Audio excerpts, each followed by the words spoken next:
Hi hello అండి, welcome to my channel. నేను మీ రోజా. ఈరోజు హెల్త్కి చాలా మంచిదైన సున్నుండ లడ్డు చేస్తున్నాను. ఎన్నో పోషకాలు ఉన్న లడ్డు అండి. అలాగే బ్లడ్ లేని వాళ్ళు ఇబ్బంది పడుతున్నారా, ఇలా ఒక్కసారి సున్నుండ చేసుకొని తినండి. డైలీ ఒకటి తింటే చాలు, బ్లడ్ చాలా బాగా వస్తుంది. ఇక్కడ మనం ఒక కప్పు బెల్లం అయితే తీసేసుకుంటున్నాం అనమాట. అలాగే ఒక కప్ మినపప్పు తీసుకుంటున్నాను, 3 చెంచాల బియ్యము, ఇక్కడ నెయ్యి తీసుకున్నాను. నెయ్యి కాచి చల్లార్చి మనం రెడీగా తీసేసుకోవాలన్నమాట. స్టవ్ వెలిగించి ప్యాన్ అనేది పెట్టాను. ప్యాన్ హీట్ ఎక్కిన తర్వాత ఇక్కడ ఒక కప్పు మినపప్పు అయితే మనం యాడ్ చేసేసుకొని స్టవ్ సిమ్లో పెట్టుకొని ఈ మినపప్పుని మనం దూరగా వేయించేసుకోవాలి. దూరగా అంటే మనకి మినపప్పు అనేది కొంచెం క్రిస్పీగా కావాలన్నమాట. అలాగే గోల్డెన్ బ్రౌన్ కలర్ వచ్చే వరకు మినపప్పుని మనం వేయించేసుకోవాలి. ఇది చూస్తున్నారు కదా, ఈ విధంగా వేయించేసుకుంటే మనకి సున్నుండ అనేది చాలా బాగా వస్తుంది. మాడకుండా చూసేసుకోవాలండి. ఇలా వేగిన తర్వాత దీంట్లో ఒక 3 చెంచాల బియ్యం అయితే యాడ్ చేస్తున్నాను. బియ్యం వేసిన తర్వాత దీన్ని ఒక 2 నిమిషాల పాటు మనం వేయించేసుకోవాలి. ఇలా వేయించిన తర్వాత ప్లేట్లోకి తీసేసుకొని చల్లార్చనివ్వాలి. చల్లారిన తర్వాత ఈ మిశ్రమాన్ని ఈ మిక్సీ జార్లోకి వేసేసి మిక్సీ పట్టేసుకోవాలన్నమాట. మెత్తగా గ్రైండ్ అయితే చేసేసుకోవాలి. గ్రైండ్ చేసిన తర్వాత మనకి ఇలా వస్తుంది. ఈ మిశ్రమాన్ని జల్లించుకోవాలి. జల్లెట్లో వేసేసి స్ట్రెయినర్ అయినా దేంట్లో అయినా వేసేసి జల్లించుకొని పైన దొడ్డుగా వస్తుంది కదా, అది మాత్రం తీసేసి కింద వచ్చిన మెత్తటి పిండి ఉంటుంది కదా, అది ఒక్కటి మాత్రం తీసేసుకోవాలి. అలాగే ఇక్కడ మనం బెల్లం అయితే తీసుకున్నాం కదా, ఆ బెల్లం కూడా ఒక కప్పు మిక్సీలో వేసేసి ఒక 2 టైమ్స్ అట్లా గ్రైండ్ చేసేసుకొని తీసేసుకోవాలన్నమాట. ఇది హెల్త్కి చాలా మంచిది. ఏ ఏజ్ వాళ్ళైనా మనము తీసుకోవచ్చు.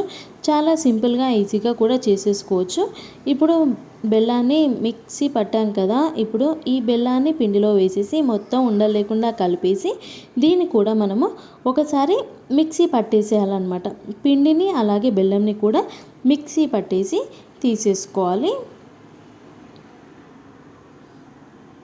అలా అయితేనే మనకి సున్నుండ చాలా బాగా వస్తుందన్నమాట. టేస్ట్ కూడా చాలా బాగా వస్తుంది. చూస్తున్నారు కదా, కొంచెం తీపి ఎక్కువ కావాలనుకునేవారు కొంచెం బెల్లం ఎక్కువగా తీసుకుంటే సరిపోతుంది. ఇలా మిక్స్ చేసిన తర్వాత నేను మిక్సీ పట్టి తీసుకున్నాను. మనకు పిండి మిశ్రమం ఈ విధంగా రెడీ అయిన తర్వాత గోరువెచ్చని నెయ్యి ఉంటుంది కదా, అది కొంచెం మెల్లిమెల్లిగా వేస్తూ స్పూన్తో కలుపుతూ మొత్తం ఒకసారి వేయకుండా చూసుకుంటూ మనకు లడ్డు మిశ్రమం వచ్చేలా చూసుకుంటూ నెయ్యినైతే యాడ్ చేసేసుకోవాలి. ఇక్కడ మనం హెల్త్కి మంచిది అన్నాం కదా, నెయ్యి కూడా చాలా మంచిది హెల్త్కి.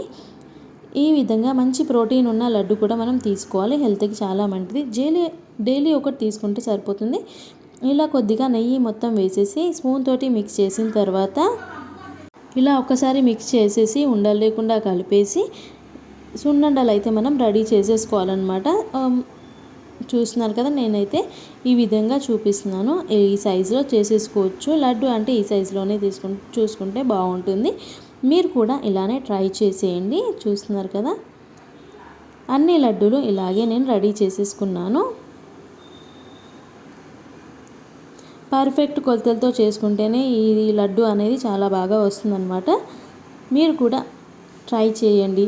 నా వీడియో ఫుల్ వాచ్ చేసినందుకు చాలా థ్యాంక్స్ అండి. ఇలా సున్నుండలు ఎంత చక్కగా కనిపిస్తున్నాయి కదా, మరి మీరు కూడా ఒకసారి ట్రై చేసి కొలతలతో ఎలా వచ్చిందో కూడా కామెంట్ బాక్స్లో చెప్పండి. మళ్ళీ ఇంకా ఏమి కొత్త వెరైటీస్ కావాలో కూడా కామెంట్ బాక్స్లో చెప్పండి.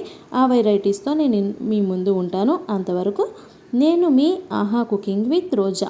చూస్తున్నారు కదా, ఇప్పుడు మనకి సున్నుండ రెడీ అయిపోయింది. మీరెందుకు ఆలస్యం చేశారు? మరి ఇంకా ఫాస్ట్గా రెడీ చేసేసి కామెంట్ బాక్స్లో ఏ రెసిపీ కావాలో చెప్పేసేయండి. అంతవరకు నేను మీ రోజా. మళ్ళీ ఒక కొత్త రెసిపీతో మీ ముందు ఉంటాను. Thank you all.